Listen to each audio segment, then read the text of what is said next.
At its peak, it was the largest contiguous land empire in human history. It stretched from the shores of the Pacific Ocean to the very gates of Vienna. It governed more than 100 million people, a quarter of the world's population at the time. Its armies moved so fast that entire cities surrendered before they even understood what was coming. Its ruler's name alone was enough to empty a kingdom. And then, in the span of a few generations, it was gone. Not defeated, not destroyed, simply dissolved back into the land from which it came. Today, Mongolia is the least densely populated country on Earth. 3 million people spread across a territory twice the size of Texas. More horses than humans, more sky than anything else. This is Mongolia, not the Mongolia of conquest and bloodshed that your history books described, but the Mongolia of silence, of wide open sky, of a people who have never needed walls because they have always carried their home on their backs. A land where the wind carries the memory of the greatest empire the world has ever seen, and where life, incredibly, has changed less in the last 1,000 years than almost anywhere else on Earth.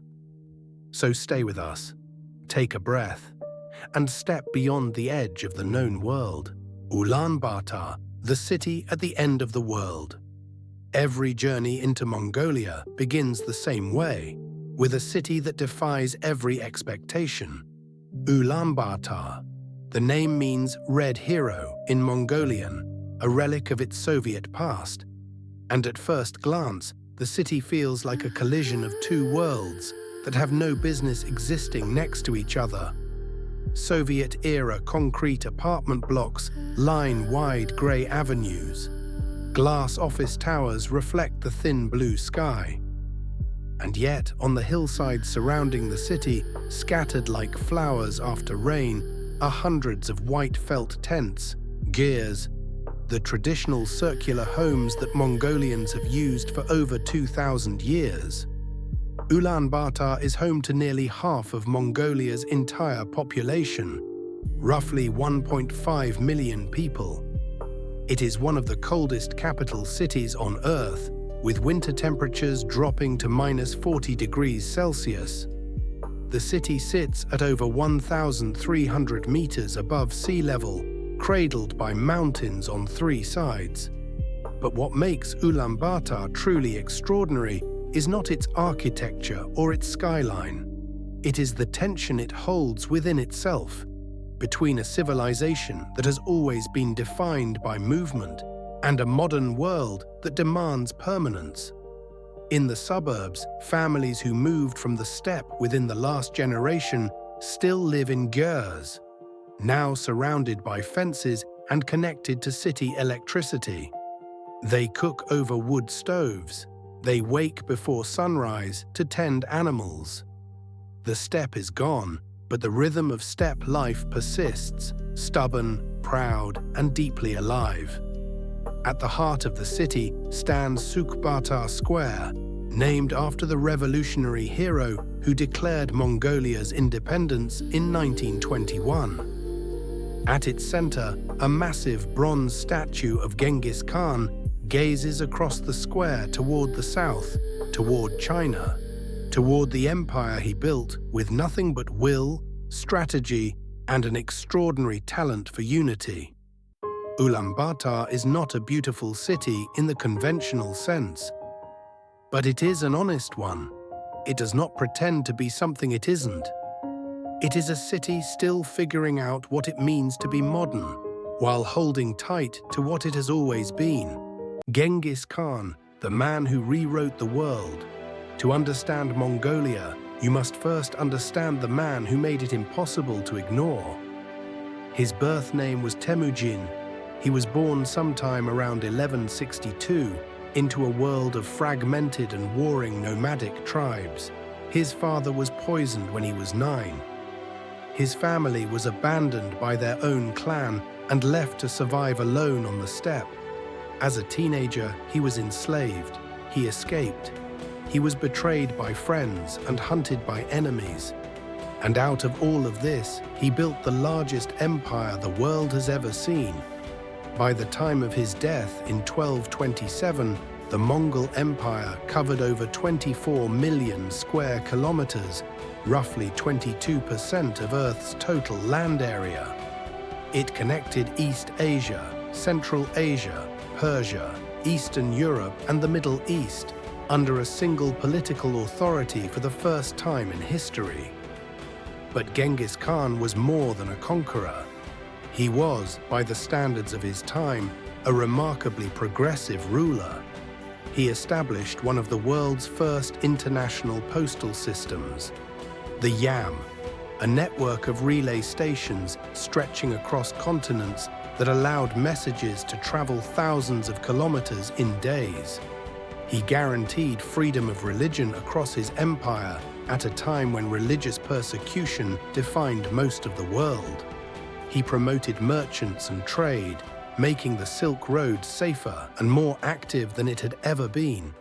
He created a written legal code, the Great Yasa, based on principles of equality and merit rather than birth. The Mongol Empire enabled the first true era of global trade and cultural exchange. Technologies, ideas, art forms, and diseases moved across Eurasia in ways that would reshape the entire trajectory of human civilization. Today, approximately 16 million men worldwide, about 0.5% of the global male population, carry a Y chromosome linked to Genghis Khan.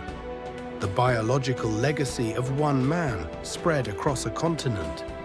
Near the town of Chonjin Boldog, 54 kilometers east of Ulaanbaatar, a statue of Genghis Khan on horseback rises 40 meters into the Mongolian sky, the largest equestrian statue on Earth. Clad entirely in stainless steel, it catches the light of the steppe sun and throws it back across the grasslands. From a distance, it looks less like a monument and more like a vision. A figure rising out of the earth itself, permanent, inevitable, and still somehow in motion. Mongolia does not merely remember Genghis Khan, it is still shaped by him. In ways both visible and invisible, his ghost rides every wind that crosses these plains. The Mongolian steppe, the ocean of grass leave Ulaanbaatar behind, and within an hour the city simply disappears. Not gradually, completely.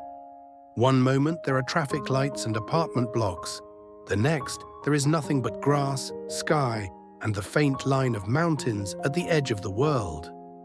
This is the Mongolian steppe, one of the largest grassland ecosystems on Earth, stretching across more than 80% of the country.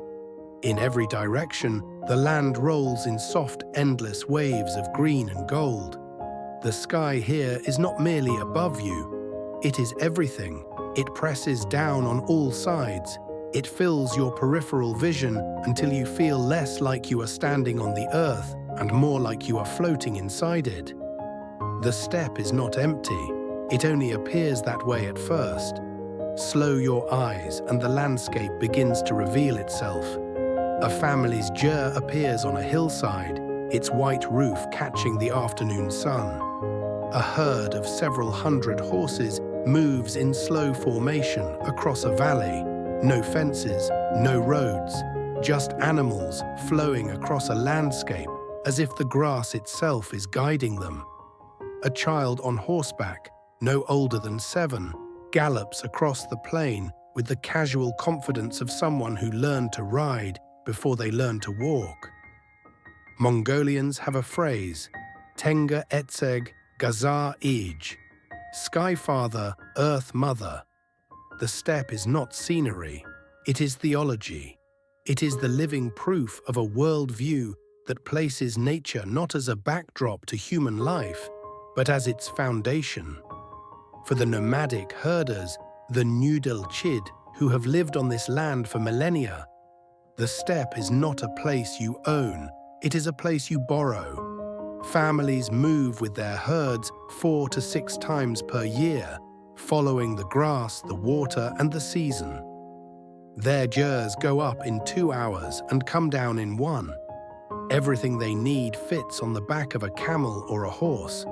There are no permanent addresses, no property lines, no boundary markers, only the horizon and the knowledge of how to read it. This is not poverty or backwardness. This is one of the most sophisticated and sustainable relationships between human beings and the natural world ever developed. A civilization that has persisted, largely unchanged for 3,000 years. Kövsgöl Lake, the dark blue pearl. In the far north of Mongolia, where the steppe begins to give way to Siberian taiga, a lake lies hidden among forested mountains like a secret the country keeps for itself. Kövsgöl Nur, the dark blue lake. It is one of the oldest and deepest freshwater lakes in the world, formed over 2 million years ago. At 262 meters deep, it holds roughly 2% of all the unfrozen fresh water on Earth. Its water is so pure, so cold, and so clear that in shallow areas you can see the bottom at depths of up to 25 meters. In winter, the lake freezes solid, thick enough to drive vehicles across its surface. In summer, the water turns a shade of blue so intense and so luminous that photographs of it are routinely mistaken for the ocean. But Kövsgöl is more than geology. It is sacred. The lake sits at the edge of the homeland of the Tsatan people, one of the last reindeer herding cultures on Earth. Numbering only around 400 individuals today, the Tsatan live in the taiga forests north of the lake, moving with their reindeer herds through a landscape of dense pine forests, frozen rivers, and mountain passes that remain snow-covered for 9 months of the year. Their reindeer are not raised for meat or milk alone, though they provide both. They are companions, transport, and spiritual partners. The Tsatan believe that their reindeer carry their prayers to the spirit world. To lose a reindeer is not merely an economic loss, it is a spiritual wound. Standing at the shore of Kövsgöl at dawn, the mountains reflected perfectly in the still water, the forest behind you breathing cold mountain air. You understand why this place is sacred. There is a quality of silence here that is different from other silences. It is not the silence of emptiness. It is the silence of something very old, still paying attention. Shamanism, the oldest religion on Earth. Long before Buddhism arrived in Mongolia in the 16th century. Long before Genghis Khan united the tribes under one banner. Long before history had a name for this land, there was shamanism. Mongolian shamanism, called Tengrism or Murgul, is believed to be one of the oldest spiritual traditions still practiced by human beings. Its roots reach back at least 3,000 years, possibly much further. At its heart is a simple but profound belief. The world is alive. Every mountain, every river, every wind, every stone carries a spirit, an on-gone. Human beings live among these spirits as guests, not masters. The shaman, the is the one who can speak across the boundary between worlds. The shaman's role is not primarily religious in the way Westerners understand religion. It is medical, social, and diplomatic. When a family faces illness, drought, conflict, or grief, they call the shaman. In a ceremony of drumming, chanting, and costume, sometimes lasting through the entire night, the shaman enters a trance state and travels to the spirit world to negotiate, heal, and restore balance. The shaman's drum is called the kengareg. It is not merely an instrument, it is a vehicle. Each drum is made from the wood of a specific sacred tree and the skin of a specific animal, chosen through divination. The drum is alive. It has a name. It must be fed and cared for. When a shaman dies, their drum is either buried with them or destroyed. because an ownerless drum left to wander is considered dangerous. Today, after decades of Soviet suppression, when shamans were imprisoned, executed, or forced underground, Mongolian shamanism is experiencing a powerful revival. Young Mongolians who grew up in cities are traveling to the countryside to find shamans, to learn the old prayers, to reconnect with the spirit world their grandparents were forbidden to acknowledge. The mountains and rivers are still listening, and Mongolia, it seems, has not forgotten how to speak to them. The Gobi Desert, where the earth remembers dinosaurs. When most people imagine a desert, they picture vast oceans of sand dunes rolling to the horizon. The Gobi will immediately correct that assumption. The Gobi Desert covers roughly 1.3 million square kilometers across southern Mongolia and northern China, making it the fifth largest desert in the world. But only about 5% of the Gobi is sand. The rest is gravel plains, rocky plateaus, dry riverbeds, and jagged mountain ranges, a landscape so varied and so geologically complex that it seems less like a single place than an entire planet compressed into one. The temperatures here are some of the most extreme on Earth. In summer, the ground surface can exceed 60 degrees Celsius under the sun. In winter, it can drop to -40. The same square meter of Earth experiences a temperature range of 100 degrees across the year. But the Gobi's most extraordinary secret lies beneath its surface. The desert sits atop one of the greatest paleontological treasure troves ever discovered. Since the 1920s, explorers and scientists have pulled from the Gobi's red cliffs some of the most important dinosaur fossils ever found, including the first confirmed dinosaur eggs, the velociraptor, the protoceratops, and dozens of other species.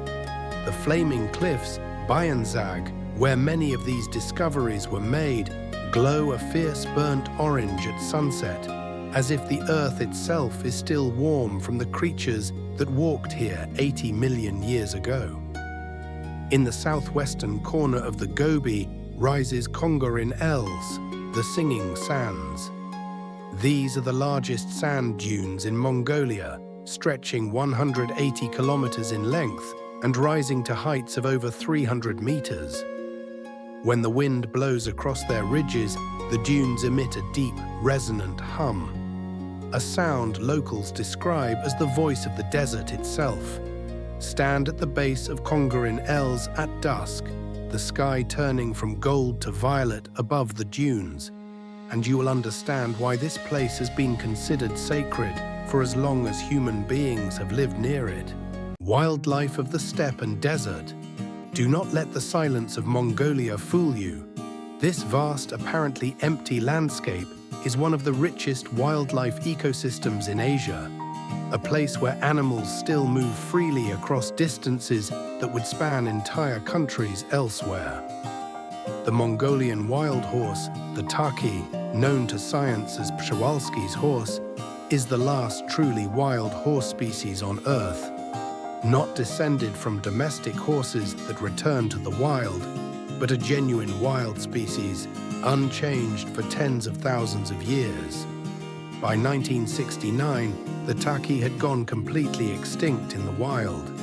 Through an extraordinary international conservation effort, captive-bred taki were reintroduced to Mongolia's Kustay-Nuru National Park in the 1990s. Today, over 300 wild taki roam the Mongolian steppe once more, stocky and powerful, with a stiff, upright mane, moving in tight family groups exactly as their ancestors did when Genghis Khan's cavalry thundered past. The snow leopard haunts the mountain ranges of western Mongolia like a silver ghost. One of the most elusive big cats in the world, Mongolia is estimated to hold between 500 and 1,000 individuals, one of the largest populations anywhere on Earth. A snow leopard sighting in Mongolia is not merely rare, it is considered a blessing. In the Gobi, the Bactrian camel, the two-humped camel of Central Asia, still exists in genuinely wild form. Fewer than 1,000 wild Bactrian camels remain on Earth, almost all of them in the Gobi. They can drink saltwater toxic to other mammals. They can survive without water for weeks. In temperatures that would kill a human in hours, they move steadily across the desert as if the heat and cold are simply weather. Irrelevant details in an ancient routine. The steppe eagle circles overhead on thermals. The Corsac fox picks its way between rocks. Argali sheep, the world's largest wild sheep, with horns that can span over a meter, graze the high ridgelines. And at night, across the steppe, wolves call to each other under a sky so full of stars it seems to hum. Mongolia is what the natural world looks like when it is left mostly alone. It is a reminder of what the rest of the planet once was. The steppe at night, stars without end. There is one experience in Mongolia that no photograph has ever fully captured. No film has ever done it justice, and no words, including these, can do more than point toward it. The Mongolian night sky. Mongolia has one of the lowest light pollution levels of any inhabited country on Earth.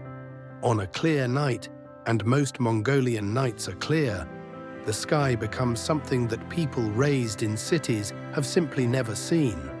The Milky Way does not appear as a faint smudge. It appears as a river of light so bright and so dense that it casts faint shadows on the ground. The sky is not dark, it is luminous.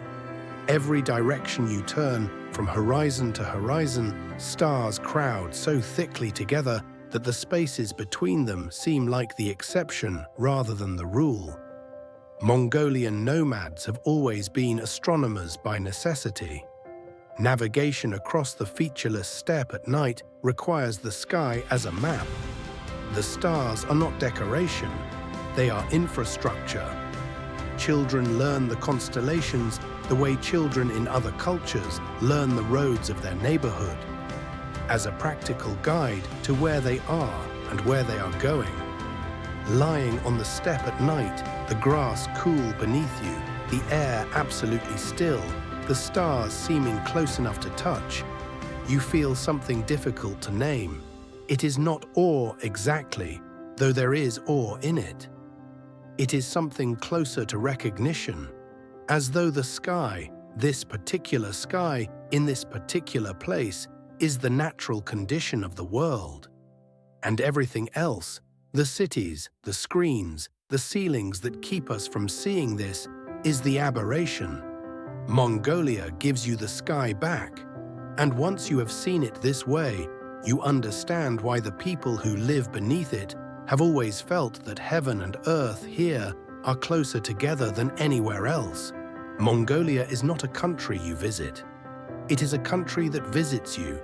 It arrives in the ache of the steppe wind against your face, in the smell of tea boiling on a Jeer's iron stove, in the sound of a child's laughter carried across a valley with no walls to stop it, in the thunder of 1,000 horses at the edge of a horizon that never ends.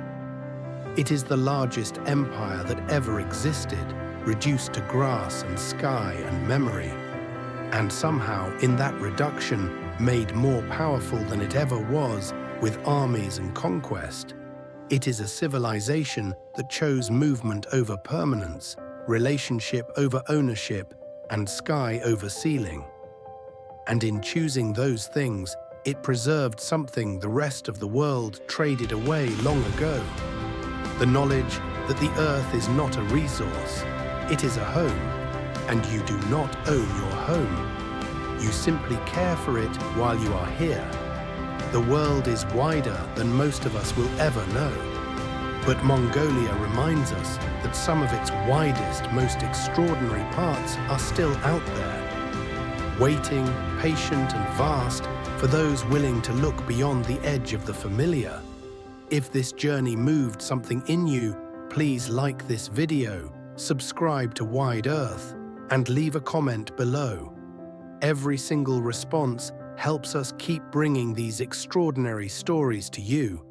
Thank you for traveling with us, and we will see you in the next destination.